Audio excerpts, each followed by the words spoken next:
जालना शहरातील मंठा चौफुली येथे भीषण आग. गॅस सिलेंडरच्या स्फोटाने परिस्थिती गंभीर, लाखोंचे नुकसान. आगीमध्ये 8 ते 10 दुकाने जळून खाक, तर एका हॉटेलमध्ये गॅस सिलेंडरचा स्फोट. जालना शहरातील मंठा चौफुली परिसरामध्ये आज रात्रीच्या 8 वाजेच्या सुमारास अचानक लागलेल्या भीषण आगीमध्ये 8 ते 10 दुकाने जळून खाक झाली आहेत. या घटनेमध्ये एका हॉटेलमधील गॅस सिलेंडरचा स्फोट झाल्याने आगीची तीव्रता अधिक वाढली आणि परिसरामध्ये एकच खळबळ उडाली. प्रत्यक्षदर्शींनी दिलेल्या माहितीनुसार आग लागल्यानंतर काही मिनिटातच ती वेगाने पसरली.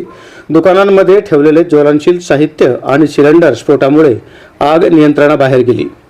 या आगीमध्ये दुकानातील सर्व साहित्य जळून खाक झाले आहे. दुकान मालकांचे लाखो रुपयांचे नुकसान झाल्याची प्राथमिक माहिती आहे. घटनेची माहिती मिळताच अग्निशमन दलाचे जवान तातडीने घटनास्थळी दाखल झाले.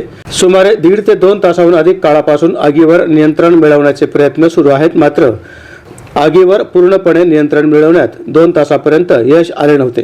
दरम्यान ही भीषण आग पाहण्यासाठी नागरिकांनी मोठ्या प्रमाणात परिसरामध्ये गर्दी केली होती. त्यामुळे काही काळ वाहतूकही विस्कळीत झाली होती.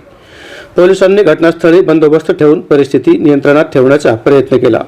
ही आग नेमकी कशामुळे लागली याचे कारण अद्याप स्पष्ट नसून संबंधित यंत्रणांकडून तपास सुरू करण्यात आले आहे.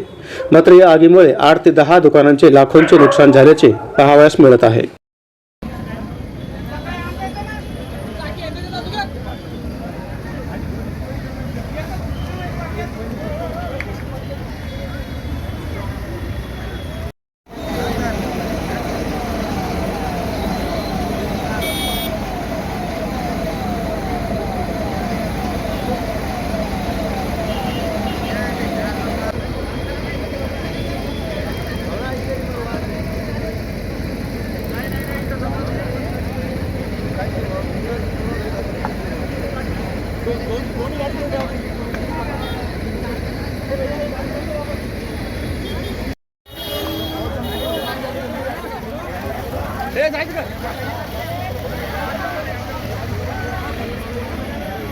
गाड्या